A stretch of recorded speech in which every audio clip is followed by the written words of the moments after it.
আসসালামু আলাইকুম ওয়া রাহমাতুল্লাহি ওয়া বারাকাতুহু। সম্মানিত দর্শক ভাই ও বোনেরা, কাছে এবং দূরে থেকে যারা আমার এই অনুষ্ঠান দেখতেছেন সকলকেই জানাই আন্তরিক মুবারকবাদ।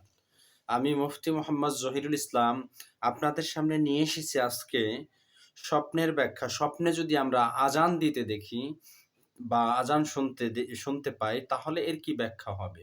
এই ব্যাখ্যা কি আমাদের ভবিষ্যৎ জীবনে কল্যাণ চলে আসবে তার ইঙ্গিত বহন করে? নাকি আমাদের ভবিষ্যৎ জীবনে অকল্যাণ বয়ে আনবে তার ইঙ্গিত বহন করে? আসুন আমরা জেনে নেই নির্ভরযোগ্য কিতাব থেকে। তার আগে আপনাদের সকলের কাছে অনুরোধ থাকবে, ইসলাম ও ইসলাম প্রচারের জন্য আমাদের চ্যানেলটি সকলে সাবস্ক্রাইব করুন, লাইক, কমেন্ট করে পাশে থাকুন এবং আমাদের এই আইডির আইডির সেখানে বেল বাটন বাজিয়ে দিন যাতে আমাদের আপলোড করা ভিডিও সবার আগে আপনার কাছে পৌঁছে যায়। শায়েখ আবু সাদ রহমাতুল্লাহি আলাই বলেন, যে ব্যক্তি স্বপ্নে একবার বা দুইবার আজান একামত দিতে এবং ফরজ নামাজ আদায় করতে দেখবে, তার হজ ও উমরা করার সৌভাগ্য আল্লাহ তাআলা দান করবেন। সুবহানাল্লাহ। কেননা আল্লাহ তাআলা পবিত্র কোরআন শরীফে সূরা হজের ২৭ নম্বর আয়াতের মধ্যে বলেন, আজিন ফিন নাসি বিল হজ, মানুষের মধ্যে তুমি হজের ঘোষণা দাও।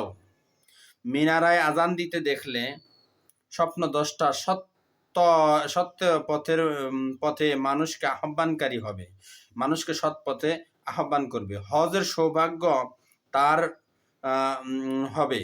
কুয়াশার মধ্যে যদি ঘন কুয়াশার মধ্যে আজান দিতে দেখে, সে মানুষকে দূরে সফর করার জন্য উৎসাহ দান করবে। কেউ যদি আজান দিতে দেখে অথচ সে মুয়াজ্জিন নয়, তাহলে সে যদি বাদশা হওয়ার যোগ্যতা রাখে, তবে যতদূর পর্যন্ত আজানের আওয়াজ পৌঁছবে ততদূর পর্যন্ত সে শাসন করবে। সুবহানাল্লাহ।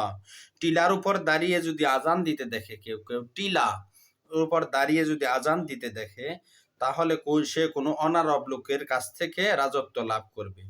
রাজত্ব করার যোগ্যতা না রাখলে ব্যবসায় লাভবান হবে, অন্য কোনো পেশায় থাকলে সেখানে আল্লাহ তাআলা লাভবান করে দিবেন। সুবহানাল্লাহ। আজানের কোনো কিছু বাড়িয়ে বা কমিয়ে কিংবা কোনো শব্দ পরিবর্তন করে দিতে দেখলে, সে বাড়ানো কমানো হিসেবে সে মানুষের উপর অত্যাচার করবে। কেউ যদি রাজপথে আজান দিতে দেখে আর লোকটি যদি সৎ হয়, তাহলে সে মানুষকে সৎ কাজে আদেশ করবে এবং অসৎ কাজে নিষেধ করবে। পক্ষান্তরে অসৎ হলে তাকে হত্যাও করবে।